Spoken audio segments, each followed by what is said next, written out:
건물죄로 사버렸다고? 흥수는 몰랐다. 동석에게 홧김에 질러버린 한마디가 자신의 인생을 통째로 흔들어 놓을 줄은. 늦은 점심시간 토스트 가게 한복판. 들어온 손님은 다름 아닌 LX 호텔 회장 동석. 이번 달까지만 정리해주세요. 그 한마디에 흥수는 눈앞이 캄캄해졌다. 하지만 진짜 위기는 지금부터였는데 과연 동석은 왜 가게를 사버린 걸까? 그리고 흥수는 이 위기에서 살아남을 수 있을까? 그 이야기 지금 시작합니다. 지금 바로 구독, 좋아요 부탁드립니다. LX 호텔 꼭대기층, 회장실. 비온 뒤처럼 탁한 빛이 커튼 사이로 스며든다. 한동석은 고개를 젖힌 채 가만히 천장을 올려다본다. 표정은 굳었고 손끝은 무릎 위에서 움직이지 않는다. 그의 머릿속에 맴도는 말 한 줄. 뭐? 의도가 불순하다고? 뭐? 부를 이용해 돈으로 접근한다고? 그 말은 남자 대 남자, 자존심을 정면으로 긁는 선 넘은 표현이었다. 아무리 흥수가 광숙을 생각했다 해도 할 말과 못할 말이 있는 법이다. 광숙이라는 여자를 두고 벌어진 일이지만 그 감정보다 먼저 올라온 건 모욕감이었다. 한동석은 누구인가?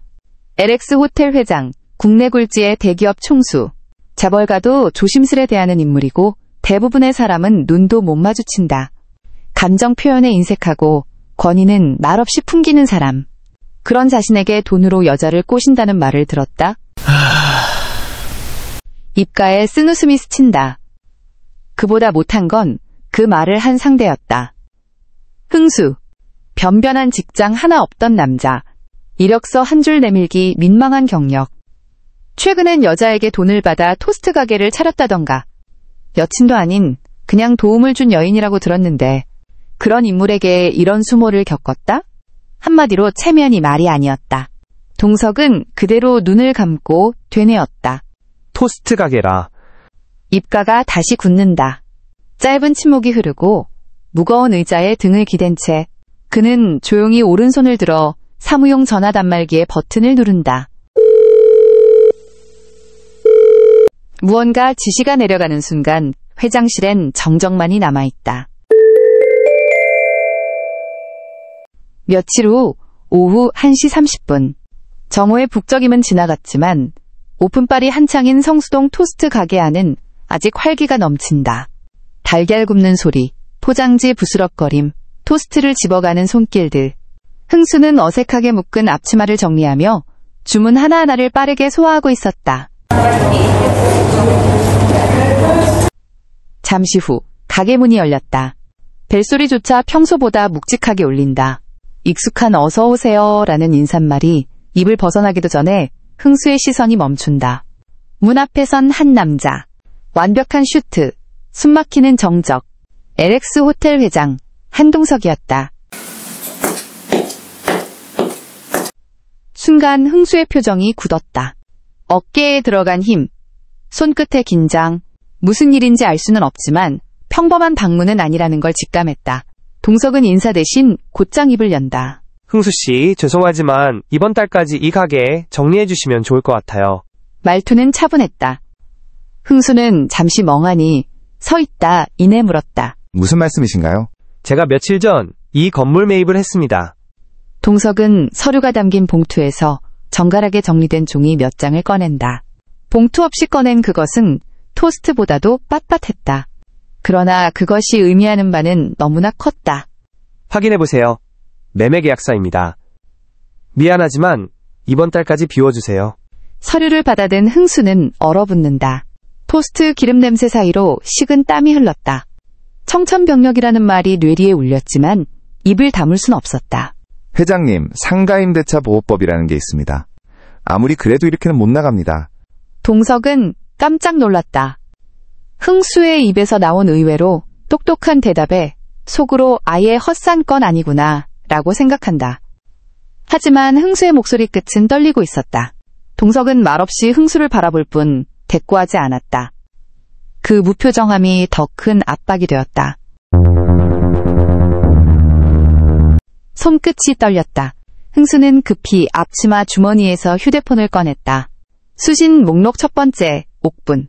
머뭇거릴 여유도 없이 통화 버튼을 눌렀다. 그녀와 요즘은 연락이 뜸했다. 아직 정식으로 고백한 것도 아니고 무슨 잘나가는 아들이라는 병원 원장과 웃고 떠드는 모습을 볼 때마다 자격지심이 괜히 솟아올랐던 탓이다. 하지만 지금은 모든 걸 내려놓고 전화했다. 도움이 필요했다. 신호음은 계속 울리지만 받지 않는다. 또 그 원장이랑 히히덕거리고 있는 거 아냐? 그 와중에 토스트 주문은 끊이지 않았다. 옆에서 퇴근 시간이 한참 지난 알바생이 토스트 봉투를 흔들며 퇴근을 재촉하듯 입이 대빨 나와 있다. 흥수는 모른 척하며 조용히 돌아서서 말한다. 회장님, 아무리 그래도 이건 너무하지 않습니까? 저는 전 주인과 정상적으로 계약했고 갱신까지 10년은 더 보장되는 줄 압니다. 동석은 조용히 웃는다. 그건 흥수 씨 말씀이 맞아요. 그런데 이 건물이 너무 낡아서요. 아무래도 허물어야 할 것 같아요. 말을 하며 서류 하나를 천천히 펼친다. 손가락이 정확히 한 줄을 짚는다. 흥수 씨가 계약하실 때 보니까 재건축 시 임차인은 명도에 협조한다고 특약사항에 써 있으시던데요. 순간 등골에 식은땀이 줄줄 흘렀다. 그런 조항이 있었는지조차 몰랐다. 계약서에 도장을 찍던 날 옥분이 미소 지으며 응원해준 얼굴이 떠올랐다. 멋지게 자리 잡고 번듯하게 프로포즈하려던 꿈이 일순간 무너진다. 정 그러시면요. 기본 계약 기간까지는 기다려 드릴게요. 준비되실 때까지요. 그래도 최대한 빨리 비워주세요. 아셨죠? 흥수는 아무 말도 하지 못했다. 그저 눈앞이 흐려지는 것 같았다. 동석은 마지막으로 한마디만 남겼다. 그럼 그런 줄 알고 이만 가보겠습니다. 뒤돌아가는 동석의 뒷모습이 멀어질수록 자신의 안에서도 무언가가 끊어지고 있었다. 안 돼, 이렇게 끝나면 안 돼. 광숙, 옥분, 술도가 식구들, 그리고 자신이 당당하고 싶었던 모든 것들이 이대로 손가락 사이로 빠져나가는 느낌. 회장님, 목소리는 갈라졌고 숨이 차올랐다. 동석이 걸음을 멈춘다. 제가 잘못했습니다. 정말 죄송합니다. 제발 저 내쫓지 말아주세요. 흥수는 두 손을 모아 90도로 고개를 숙인다. 그 자세 그대로, 마치 죄인처럼. 그의 앞치마 위로 사과의 목소리가 뚝뚝 떨어졌다. 형수님께 그런 모진 말을 하면 안 됐었습니다. 더군다나 제가 술 마시고 했던 말들 너무 후회합니다. 많은 분들께 상처드렸고 부끄럽습니다. 그 순간에도 주문은 야속하게 계속 울렸다. 흥수는 그것조차 보이지 않았다. 지금은 그저 사과가 필요했다. 얼마나 시간이 흘렀을까. 말없이 듣고만 있던 동석이 조용히 다가와 흥수의 어깨에 손을 얹었다.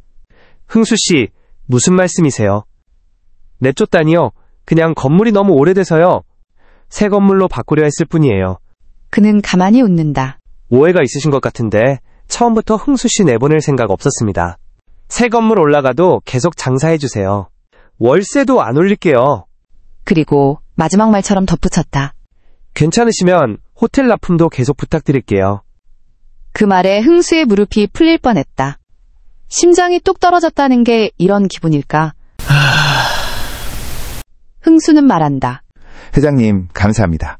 열심히 장사할게요. 동석은 흥수의 두 손을 꼭 잡는다. 아니요, 제가 잘 부탁드리는 겁니다. 오래도록 번창하세요, 흥수 씨. 그렇게 동석은 문을 열고 나갔다. 가게 안엔 기름 냄새와 쌓인 주문서만 남았고 흥수는 조용히 알 수 없는 표정으로 동석의 뒷모습을 바라보고 있었다. 알바는 도망갔는지 더 이상 보이지 않는다. 흥수는 속으로 생각했다. 내일부터 알바 시급 더 올려줘야지. 흥수의 사과는 진심이었고 동석의 용서는 의외였다.